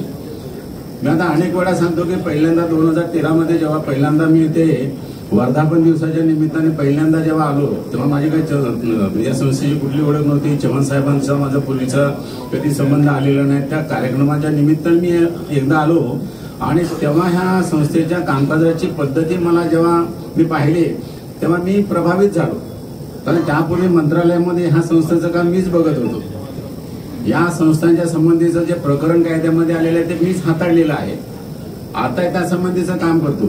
परंतु तिथं आलेल्या प्रकरणामध्ये तक्रारी जास्त, आंदोलनं जास्त अशा प्रकारचं होतं. किंवा शासनाने काय मदत केली पाहिजे, शासनाने अर्थसहाय्य काय केलं पाहिजे अशा प्रकारची मागणी असणारी प्रकरणे असं ती हाताळावी लागत होती. पण इथं आल्यानंतर मी बघितलं की वेगळे प्रयोग केले जात आहे. ही संस्था प्रयोगशील आहे. म्हणजे नुसतं समन्वयकांची जरी गोष्ट जरी आपल्याला सांगायची झाली तर साधारणतः 1000च्या दरम्यान समन्वयकांनी स्वेच्छेने कुठल्याही प्रकारे आर्थिक लाभाची अपेक्षा न करता संस्थेशी जुळून राहायचं आणि संस्थेच्या डिपॉझिट्स वाढण्यासाठी, संस्थेच्या कर्जव्यवहार वाढण्यासाठी, सभासदांची संख्या वाढण्याच्या दृष्टिकोनातून स्थानिक स्तरावर संस्थेला आणि ग्राहकांना मदत करण्याची जी भूमिका बजावलेली आहे ती मला वाटते कुठेच असू शकत नाही. आणि बाहेर कोणाला सांगितल्यानंतर सुद्धा त्यांना सुद्धा प्रश्न पडतो की अशी अंमलबजावणी कशी करायची, कोण असं फुकटामध्ये कुठल्याही प्रकारचा आर्थिक त्याला लाभ नसताना अशा प्रकारची सेवा देण्यासाठी माणूस कसा काय तयार होऊ शकतो. परंतु झाला तरी एक होऊ शकतो. 915 कशी होती, परंतु अशा 915 लोकांना मानसिकदृष्ट्या तयार करण्याचं किंवा मी सुद्धा तुमच्याकडे काम करायला तयार आहे, मला तुम्ही समन्वयक म्हणून नियुक्त करा अशा प्रकारची विनंती करणारी जेव्हा माणसं इथं तयार होतात तेव्हा आपल्याला कळतं की या संस्थेमध्ये कामकाजाची शिस्त, कामकाजाची जी पद्धती, आपल्या ग्राहकांमध्ये विश्वास निर्माण करण्याची जी कार्यपद्धती आहे ती कशा पद्धतीची विकसित करण्यात आलेली आहे. आणि त्यामध्ये जे काय खरं म्हणजे सगळ्यात महत्वाचं म्हणजे ग्राहकांना तर अपेक्षा असतात, त्या ग्राहकांची पूर्तता करण्याचा संस्था प्रयत्न करत असतो, पण त्यांना नेतृत्व कसं आहे त्या बाबतीमध्ये ह्या गोष्टी अत्यंत महत्वाच्या. आणि ह्या दोन्ही बाबतीमध्ये 2 दृष्टिकोनातून विचार करायची गरज आहे असं मला वाटते. त्यातलं एक की बाबा संचालक मंडळाचं नेतृत्व कोण करतोय आणि कर्मचाऱ्यांचं नेतृत्व कोण करतो. या ठिकाणी 2 नेतृत्व देणाऱ्या व्यक्ती इथं असल्या कारणाने ही जी आपण यशस्वीता बघतो त्यांना यश प्राप्त होतं किंवा ते पुढे जात असं मला वाटतं. त्यातलं एक तर संचालकाच्या सर्व सदस्यांना चांगल्या प्रकारचं मार्गदर्शन करण्याचं जे काम केलं ते चव्हाण साहेबांनी केलेलं आहे. त्यांचा 34 वर्षाचा बँकेतला अनुभव आणि त्यांच्या मनामध्ये त्या संबंधीची कणव की आमच्या कोकणामध्ये अशा प्रकारची कुठली संस्था नाही आणि गोरगरिबांना आर्थिक मदत करण्यासाठी अशा प्रकारची संस्था स्थापन केली पाहिजे. नुसती स्थापन केली नाही पाहिजे तर जोपर्यंत मी बँकेत आहे तोपर्यंत मी नेतृत्व करू शकत नाही, पण मी मार्गदर्शन केलं पाहिजे. आणि जेव्हा मला संधी मिळेल तेव्हा मला जर संधी मिळाली तर मी ते नेतृत्व योग्य पद्धतीने निष्ठेने पार पडेल. आणि मग त्या निष्ठेचा भाग म्हणून आता त्यांची दिनचर्या आपल्याला माहिती आहे. सकाळी 9 पासून ते सुरू होत आहे तर रात्री किती वाजता त्यांचा शेवटचा त्या अहवालाच्या संबंधीचं काम ते सांगता येत नाही. म्हणजे इतका त्याने त्या संस्थेचा ध्यास घेतलेला आहे आणि पूर्ण आयुष्य त्या अर्थाने पणाला लावल्यामुळे त्याचा हा रिझल्ट आहे. आणि त्या पठडीमध्ये आमच्या स्वप्नाताई ज्या तयार झालेल्या आहेत आणि त्याने तीर निवडून स्वतःमध्ये आणि कर्मचाऱ्यांमध्ये त्या संबंधीची जी जिद्द तयार केलेली आहे त्या गोष्टीचा परिणाम म्हणून हे सगळं घडत आहे. आणि त्याला आपल्या सगळ्या 1,50,000 जे सभासद आहेत म्हणजे नुसते नावापुरते सभासद नाही. मग आम्ही चर्चा करत होतो की बऱ्याचशा आपल्या सर्वसाधारण सभा ज्या आहेत त्यामध्ये कोरम अभावी, घनपूर्ती अभावी तहकूब होण्याचं प्रमाण साधारणतः बरंच टक्के आहे. तो टक्क्याचा इथे उल्लेख करत नाही. मोठ्या प्रमाणात म्हणजे बहुतांश संस्थांच्या सर्वसाधारण सभा घनपूर्ती अभावी म्हणजे सभासद बैठकीला येत नाहीत या कारणामुळे तहकूब कराव्या लागतात. अर्ध्या तासानंतर परत 30 किंवा 1 तासानंतर त्या ठिकाणी 30 सभा घेतली जाईल तेव्हा घनपूर्ती असण्याची गरज नाही. आणि तिथे जे काही निर्णय घेतले जातील ते सगळ्यांना बंधनकारक असतील अशी कायद्यामधली तरतूद आहे. बरोबर आहे. आणि ह्या पद्धतीनं बहुतांश ठिकाणी अशा पद्धतीच्या सर्वसाधारण सभा होतात. पण इथं काय होतं मी असं बघितलं, मी सर्वसाधारण सभांना सुद्धा या संस्थेच्या काही स्वतः हजर राहिलेलो आहे आणि त्यामध्ये असं बघितलं की त्या सभेमध्ये चव्हाण साहेब लेखापरीक्षण अहवाल घेऊन बसतात आणि तो आपल्या ग्राहकांच्या पुढे आपल्या सभासदांच्या पुढे मांडला जातो की हा आपला ऑडिट रिपोर्ट आहे, यामध्ये ऑडिटरने आम्हाला अशा चांगल्या गोष्टी म्हणल्या, अशा काही सूचना केलेल्या आहे. अन्यथा ऑडिट रिपोर्ट ही दुर्मिळ गोष्ट आहे. लोक अर्ज करतात पण त्यांना मिळत नाही. त्यांना कुठे कुठे जावं लागतं, तक्रारी करावं लागतात, हात जोडावे लागतात, पण तो कागद मिळत नाही. बरोबर आहे. पण पारदर्शी काम करण्याचे जे एक प्रकारचं काय व्रत घेतलेलं आहे या संस्थेने, आणि त्याचा परिणाम म्हणून प्रत्येक गोष्ट जी काही केलेली आहे ती लोकांच्या पुढे आली पाहिजे, लोकांना समजलं पाहिजे, आणि त्यानंतर तो विश्वास निर्माण झाला पाहिजे. आणि त्या विश्वासाचा भाग म्हणून इतक्या मोठ्या प्रमाणावर ही जी सभासद संख्या संस्थेशी जोडलेली आहे आणि उत्तरोत्तर त्यामध्ये जी प्रगती होते हे अत्यंत मोलाची गोष्ट आहे. एक मला वाटते 4 महिन्याच्या पूर्वी आपण निवडक व्यावसायिकांचा सत्कार केलेला होता याच ठिकाणी, बरोबर आहे, की ज्या लोकांना कर्ज उपलब्ध करून दिलेलं आहे त्या कर्जाचा योग्यरित्या विनियोग करून ते स्वबळावर स्वतःच्या पायावर उभे झाले आहेत, म्हणून त्यांचं कौतुक. तो एक सोहळा यापूर्वी झालेला आहे. आणि आता ह्या टप्प्यामध्ये ज्यांना ज्यांना कर्ज दिलेलं आहे म्हणजे सर्वसाधारणपणे या कर्जदारांनी त्या कर्जाचा उचित वापर करून वेळेत त्याची परतफेड केली, संस्थेशी जुळून राहिलेली आहेत, आणि ठेवीदाराने सुद्धा सातत्य त्यामध्ये ठेवण्याने ह्या 2 गोष्टी आज प्रकर्षाने आपल्या समाजापुढे आणलेल्या आहेत. त्याच्यामुळे हा जेव्हा मेसेज समाजामध्ये जाईल आणि जे सभासद नाही त्यांना वाटेल की मग इतक्या प्रकारचं चांगलं जर काम असेल तर मग आम्ही का जोडायचं राहून गेलेलो आहे.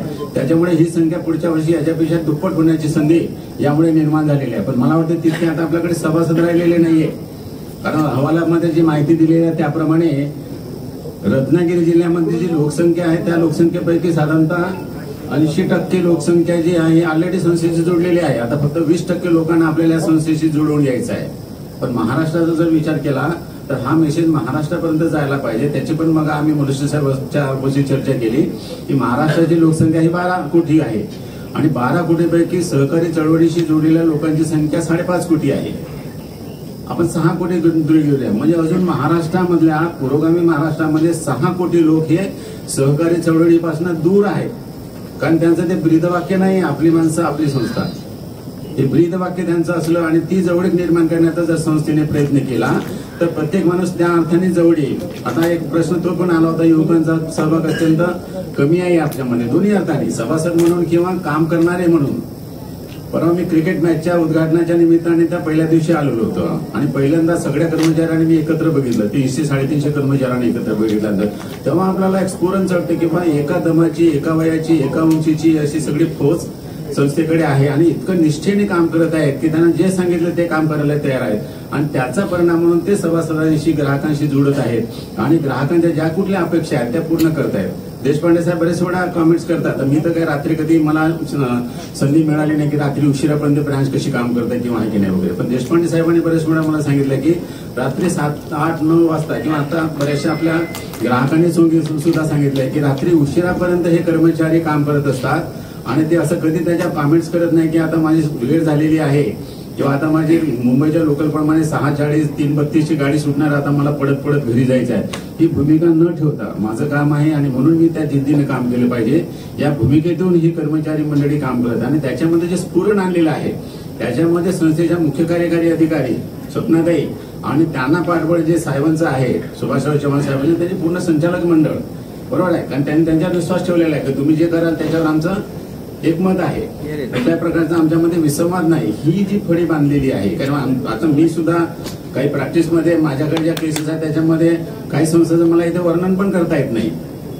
म्हणजे काही संस्थांचे चेअरमन वगैरे आहे इथं अशा सभागृहात बसू शकतात, काही चेअरमन बसू शकत नाही, बरोबर आहे, कारण कशा पद्धतीने ती संस्था त्यांनी हाताळली आहे त्याच्यावर त्या गोष्टी अवलंबून आहेत. त्याच्यामुळे हे जे यश या संस्थेने प्राप्त केलेलं आहे आणि महाराष्ट्रामध्ये सध्या आता आपल्याला काही नेमका नंबर माहिती नाही तरी किमान 3 नंबरवर व्यवहाराच्या दृष्टिकोनातून 3 नंबरवर या संस्थेने आतापर्यंत यश संपादन केलेलं आहे आणि अशीच वाटचाल आता पुढे आपल्या सगळ्यांच्या सहकार्यामध्ये संचालक मंडळाला वाटल्यामुळे हे नुसतं होणार नाही.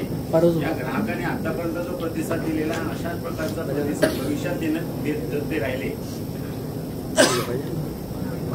अशाच प्रकारचा प्रतिसाद भविष्यामध्ये सर्व ग्राहकांकडनं मिळत राहिला आणि त्यांच्या ज्या गरजा आहे, कारण आता एक मोठी गॅप निर्माण झालेली आहे बघा. आता म्हणजे शिक्षण आहे, रोजगार नाही आहे, रोजगाराच्या संधी कुठे कुठे उपलब्ध आहेत कशात ते माहिती नाही आणि त्यांना लागणारं आर्थिक पाठबळ देणारे खात्रीशीर यंत्रणा आपल्याकडे उपलब्ध नाही किंवा व्यवस्था नाही आहे जी आता इथे आहे. म्हणजे एक तुम्ही ही सुद्धा आश्चर्याची गोष्ट आहे की कुणी चेअरमन स्वतःहून म्हणतात की तुमचे अर्ज आमच्याकडे आणा, आव्हान करतात, आमच्याकडे कर्ज आले, आम्ही तुम्हाला मदतीला तयार आहोत. ही गोष्ट सहज घडत नाहीये, बरोबर आहे. आणि तात्काळ मंजुरी, आता त्याच्यावर पण आपण मग भाष्य केलेलं आहे की बदलत्या परिस्थितीप्रमाणे गरजेप्रमाणे ऑनलाईन मंजुरी देऊ तुम्हाला तात्काळ, म्हणजे तुम्ही खेटे घाल आमच्या संस्थेकडे आज उद्या परवा 10 दिवस हे कागद आणा ते कागद आणा अशा पद्धतीचं कुठलंही न करता प्रत्येकाच्या गरजेप्रमाणे म्हणजे तात्काळ मंजुरी, तात्काळ कर्जाची उपलब्धता, परंतु त्याला अट हे तुम्ही आरडीचं अकाउंट ओपन केलं पाहिजे आणि दर महिन्याला परतफेड केली पाहिजे न चुकता. आणि ज्यांच्याकडे काही अडचणीची बाब असेल त्याकडे आपल्या कर्मचाऱ्यांनी ताबडतोब संपर्क केला पाहिजे, पाठपुरावा केला पाहिजे आणि कुठलाही अकाउंट हा आपल्या थलबागेमध्ये जाणार यासंबंधी तजी घेतली पाहिजे. म्हणून आपल्याकडे जी कर्ज वसुली आहे ही साधारणतः 99% पर्यंत दिसते. एनपीए 0 दिसतो आपला आणि त्याच्यामुळे जेवढा काही आपला नफा मिळतो त्या नफ्यामधनं सगळ्या तरतुदी करता येतात. म्हणून साधारणतः 170 कोटीपर्यंत आपण निधी उभा करू शकलो. आणि मागच्या 30 वर्षापैकी 27 वर्षे बरोबर ना, पहिली 3 वर्षांत त्यांचा जो डिव्हिडंडचा रेट होता तो कमी होता, थोडा 10% दरम्यान असेल.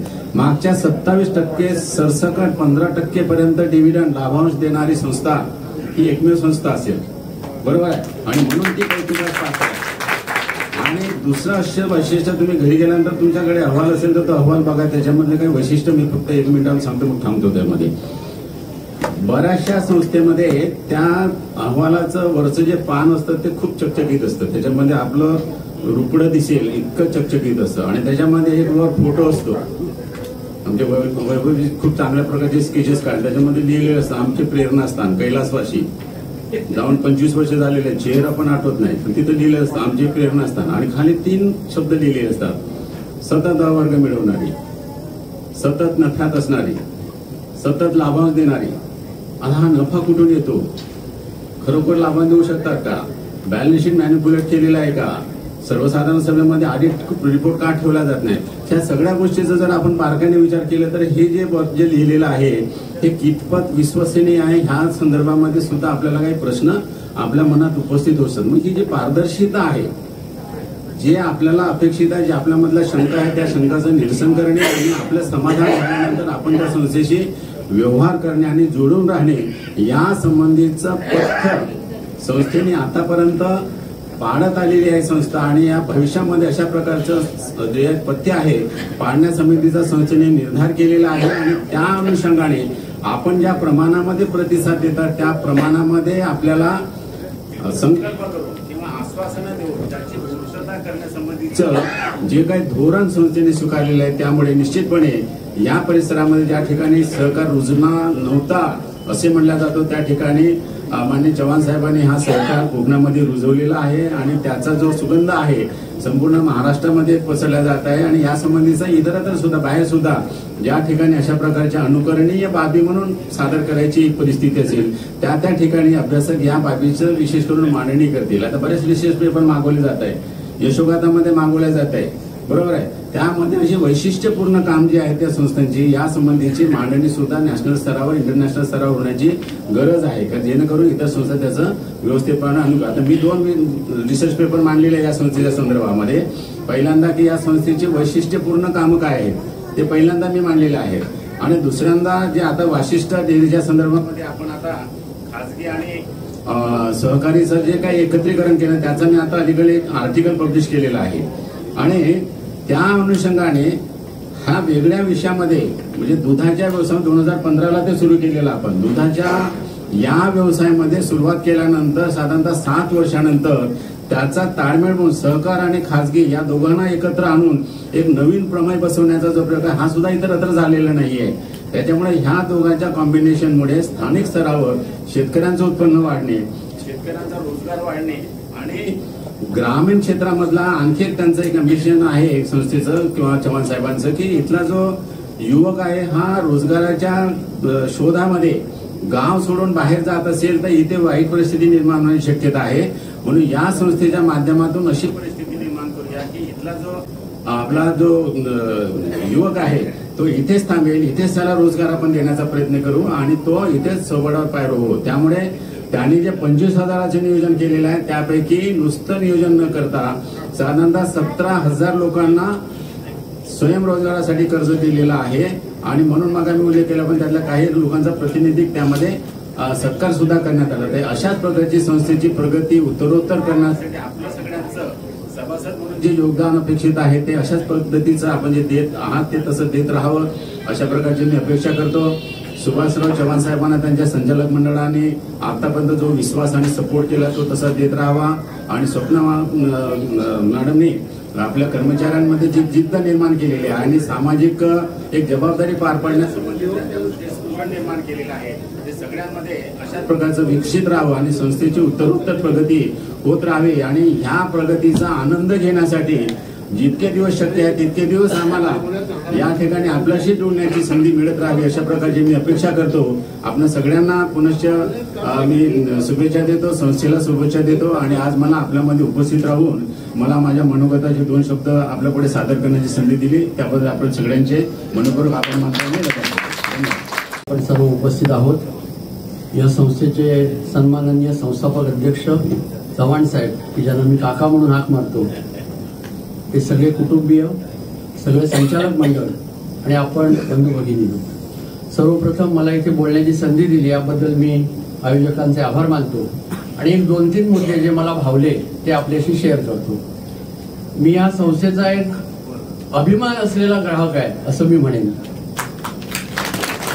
आता हा अभिमान का, तर या संस्थेकडे मी अपघाताने जॉईन झालो. साधारण 5-6 वर्षापूर्वी मी स्वतः वकील आहे आणि त्याच्या संदर्भाने पण एक गोष्ट सांगणार आहे. तर राजन पटवर्धन एक संचालक आहेत, त्यांचा रत्नागिरीमध्ये माझा परिचय. गप्पा मारता मारता काही आर्थिक अडचणींचा आमच्या लोकांचा, माझ्या एक छोटासा आंब्याचा पण व्यवसाय आहे, तर त्यातल्या काही गमती जमती आम्ही बोलत होतो आणि काही अडचणींचा परामर्श मी माझ्या घेत असताना ते म्हणाले, तुम्ही नागरी ही जी चिपळूण नागरी पतपेढी आहे त्यांनी आता सांगितले की एक सिस्टम संस्थेची काम करते. मला इथे अभिमान वाटतो की ही सिस्टम इतकी दक्षपणे आणि जवळजवळ 24 तासपणे काम करणारी आमची सगळी युवकांचीच फळी आहे ही, की जी अहोरात्र डोळ्यात तेल घालून, म्हणजे अगदी रात्रीचं सुद्धा आमचे वॉचमन चेक करायचं असेल तर रात्री 12 वाजता ब्रँच मॅनेजर जातात वॉचमन चेक करायला. अशी कुठेही मला वाटते कुठच्याही संस्थेत, आर्थिक संस्थेत अशी कुठचीही पद्धत नसेल. या बँकिंग क्षेत्रात स्पर्धेच्या युगात आधुनिक तंत्रज्ञानाची जोड आणि ग्राहक सेवेचे गुणवत्तापूर्ण योगदान यामध्ये चिपळूण नागरीचे यश आहे सगळं. मी पुढे माननीय श्री कॅप्टन अंकुश गणपत चाळके माजी सैनिक यांना विनंती करते की त्यांनी संस्थेपर 2 शब्द सांगावे. नमस्कार. उपस्थित व्यासपीठावर चव्हाण साहेब, बाकी मान्यवर आणि माझ्या समोर बसलेले सर्व मान्यवरांचं मी हार्दिक स्वागत करतो, सर्वांना नमन करतो. मी माजी सैनिक कॅप्टन अंकुश चाळके, गाव लोटे. 2008ला मी रिटायर झालो. 8 पासून मी या बँकेच्या संपर्कात आहे. पहिला मी आर्मीत असल्या कारणाने मला त्याचं काही एवढं हे नव्हतं आणि मला वाटतं लोटेला बँक नंतरच ओपन झाली आणि ती लोटेला जेव्हा बँक ओपन केली साहेबांनी त्यावेळेस मी 2 शब्द बोललो कामाच्या विषयी. मी ऑल इंडिया म्हणजे टोटल पुऱ्या भारताच्या प्रत्येक कानाकोपऱ्यात फिरलो, परंतु जी बँकेचं ह्या बँकेची चिपळूण नागरिक बँकेची जी कामाची शिस्तबद्ध काम आहे, जसं म्हणतात ना शिवाजी महाराजांनी एक बोट कापलं स्वराज्याची स्थापना केली होती, रक्तदान केलं, तसं ह्यांचे जे कामगार आहेत त्यांना कुठूनही हे केलं तर त्यांच्या अंगातून फक्त एकच निघेल की फक्त चिपळूण नागरिक बँक त्यांच्या अंगातून. मला अजब करावं वाटतं, सकाळी बघावं ते तिथेच असतात, संध्याकाळी बघावं ते तिथेच असतात. अरे म्हटलं घरी जाताय की नाही? नाही, आम्हाला बँक सर्वात पहिले. आणि हे कारण काय आहे की आपल्याला जे टाइम जो मिळतो सर्वात महत्वाचं आहे की दुपारच्या टायमाला 10 ते 5च्या दरम्यान आम नागरिक एक साधा शेतकरी माणूस आपल्या शेतावर काम करत असतो. मी साहेबांना एक नवीन उपाधी देऊ मागतो. साहेब अर्थशास्त्राचं चाणक्य ह्या एरियाचे. साहेबांनी अतिशय चांगल्या प्रकारे लोकांचं हे करून विचार करून ही बँक उघडली आणि आजवर माजी सैनिकांची एक बँक रत्नागिरीला सुद्धा निकम साहेबांचे ह्याला खेळला, त्याच्यानंतर बाकी बँका सुद्धा आहेत. परंतु मी जे चिपळूण नागरिक बँकेचं जे कामाची शिस्त पाहिजे ती अतिशय चांगली आणि सुटेबल लोकांना काम करणं. मी काल सुद्धा गेलो बँकेत, महेशला म्हटलं अरे काय मला आजवर मी नागरी पतपेढीचे संस्थापक अध्यक्ष माननीय चव्हाण साहेब, त्यांचे सर्व संचालक मंडळ, उपस्थित नागरी पत्रिकेचे ग्राहक हितचिंतक, इथं आल्यानंतर 2 शब्द बोलण्याची संधी मला मिळाली. मी काही मागून घेतलेली नाही, परंतु माझं नाव सुरेश होतं मला माहीत नाही, परंतु असो चव्हाण साहेबांसमोर 2 शब्द बोलण्याची संधी मिळणं हे सुद्धा मोठं भाग्याचं आहे.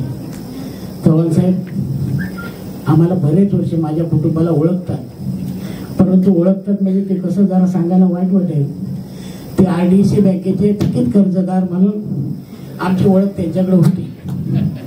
परंतु आम्ही थकीत का झालो हे त्यावेळेस आम्हाला त्यांना सांगता येत नव्हतं, तेवढी आमची कुवत नव्हती, 2 शब्द उभारण्याची ताकद नव्हती.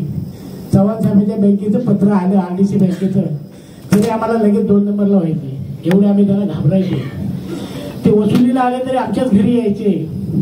येण्याच्या अगोदर 2 दिवस बँकेतल्या शिपायाला सांगून एक त्यांचे खास 3 माणसं होती, त्यांना ते कळवायचे उद्या मी येतोय, पैसे पहिले भरा. मग काही करायचं आणि पैसे भरायचं. परंतु साहेब तुमच्या आशीर्वादानं आता ती परिस्थिती राहिली नाही. आता आम्ही बऱ्यापैकी आमच्या कुटुंबात व्यवस्थित आहोत. नाही म्हटले तरी त्याच्यात तुमचेच उपकार आहेत. एक आर्थिक शिस्त लावण्याची जी तुमच्या नागरी पेटपिढीने सवय जी लावलेली आहे, त्यावेळेस सुद्धा आम्ही धंदा करायचो.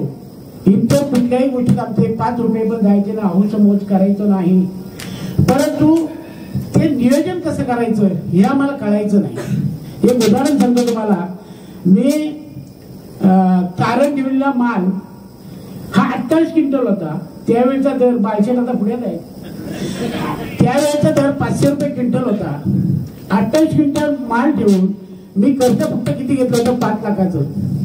6.25 लाख भरून सुद्धा त्या माल आता दर वाढेल, आता दर वाढेल, आता दर वाढेल हे होऊन सुद्धा 6.5 तो माल जाऊन सुद्धा 6.5 लाख रुपये परत भरावे लागले.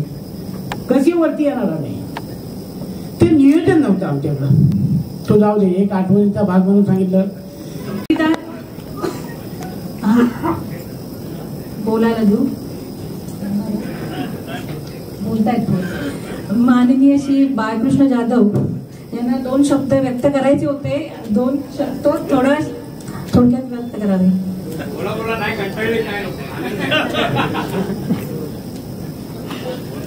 छत्रपती शिवराय, आज आपल्या नागरी पतसंस्थेचा जो मेळावा आयोजित केलेला आहे आणि त्या मेळाव्याच्या निमित्तानं आपल्या त्या मेळाव्याचे आणि पतसंस्थेचे निर्माते आणि अध्यक्ष चव्हाण साहेब, आमच्या वहिनी, उपाध्यक्ष, सर्व संचालक, कार्याध्यक्ष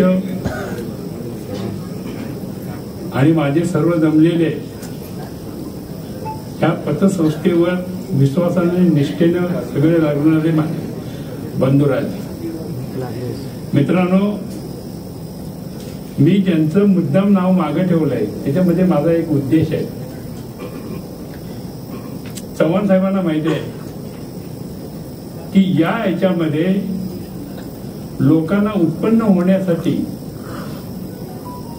आणि आर्थिक मदत होण्यासाठी, स्वतःची कुटुंबवाही करण्यासाठी बाळकृष्ण डेअरी म्हणून मी उत्पन्न केली होती. 9 वर्षानंतर काही कारणानं त्याच्यावर आले, परंतु वाशिष्ठी निर्माण करून आमच्या जावयांनी त्याची पूर्तता केली म्हणून त्यांना धन्यवाद. मित्रांनो, आज सगळ्यांच्या मनामध्ये ह्या पतसंस्थेमध्ये जागृती, मला काही जास्त सांगायची गरज नाही, कारण आम्ही नेहमी मोठा बंधुराज म्हणून चव्हाण साहेबांना मानतो. या चव्हाण साहेबांच्या बाबतीत पतसंस्थेमध्ये जे काळ आहे ते आपण सगळ्यांनी मांडलेलं आहे.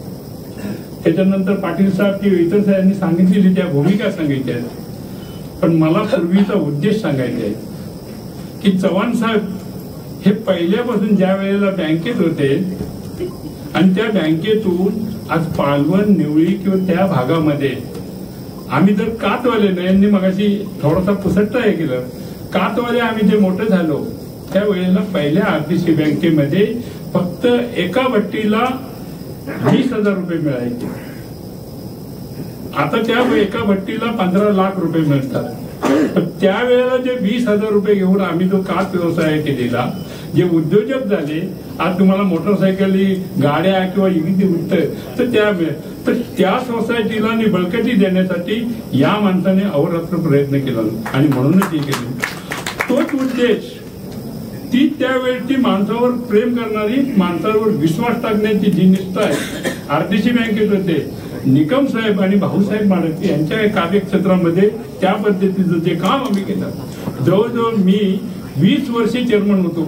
शेवटी माझ्याकडे ज्या संस्था जास्त आल्यात की 13 दिवस माझे जिल्हा परिषदने याच्यामध्ये झालं, तर मी सोडली. इतका निष्ठेनं या माणसानं काम केलेलं आहे की त्या तिकडच्या भागामध्ये पहिल्या ज्या सोसायटीला आणि त्या आरडीसी बँकेमध्ये जवळजवळ त्यावेळेला जवळजवळ काहीतरी 1 का 1.5 कोटी रुपये, 20,000 पहिली तिकडची. धन्यवाद प्रफुल्ल वेळकर. संस्थेचे 3,37,632 ठेवीदार. लक्षात आलं का किती संख्या आहे? 3,37,000. म्हणजे जे रिपीटेड असतात, आपले सभासद संख्या 1.5 लाख आहे, पण ज्या प्रकारच्या वेगवेगळ्या ठेवींमध्ये जी गुंतवणूक केलेली असते त्या ठेवीदारांची संख्या 3,37,632 आहे आणि 79,493 कर्जदार. म्हणजे एवढ्या मोठ्या संख्येचे व्यवहार करणारे ग्राहक आपल्या संस्थेशी विश्वासाने जोडलेले आहेत. हा संस्थेचा यशाचा मोठा आधार आहे. इथे मला नमूद करावंसं वाटतं, आपली संस्था ही सहकारी तत्वावर चालत असते. परस्पर सहाय्य आणि स्वावलंबन, रोखीचे व्यवहाराचे पालन, धार्मिक व राजकीय तटस्थता, सेवा तत्व, काटकसरीचे तत्व आणि अधिकतर न्यायाचे वाटप म्हणजे नफ्याचे उचित वाटप, ह्या तत्वांवरच काम करत असते. आणि चाकोरीमध्ये काम करणारी, शिस्तीत काम करणारी ही चिपळूण नागरी पतसंस्था आहे, जिचं ब्रीद वाक्य आहे, आपली माणसे आपली संस्था. जिथे आपुलकीचं नातं असतं ग्राहकांशी, तिथे त्याच पद्धतीने आपली माणसं आणि आपली संस्था हे आपलेपणाचं वाक्य घेऊन जाणारी आपली संस्था आहे. आपण सर्वांनी इथे मोठ्या संख्येने जवळजवळ 4 तास आपला कार्यक्रम चालला. 4 तास आपण सर्वांनी इथे खुर्चीत शांत चित्ताने बसला, याबद्दल पहिले आपले आभार. साधना, सेवा, भक्ती आणि कर्म हे करत राहावे आणि सरकारातला हाच गाडा हा अविरतपणे पुढे चालावा असं इथे मी नमूद करते. आणि आपण इथे उपस्थित आला याबद्दल पहिले आभार मानते. आणि हा कार्यक्रम इथेच संपला. सर्वांना जेवणाची व्यवस्था केलेली आहे हे जाहीर करते आणि थांबते. लायन्स क्लब तर्फे माननीय श्री सुभाषरावजी चव्हाण साहेब यांचा यथोचित सत्कार लायन विजय शेठ रकावा, लायन अजय भालेकर, लायन श्रीनिवास परांजपे हे करत आहेत. धन्यवाद विजय शेठ भालेकर आणि श्री परांजपे साहेब.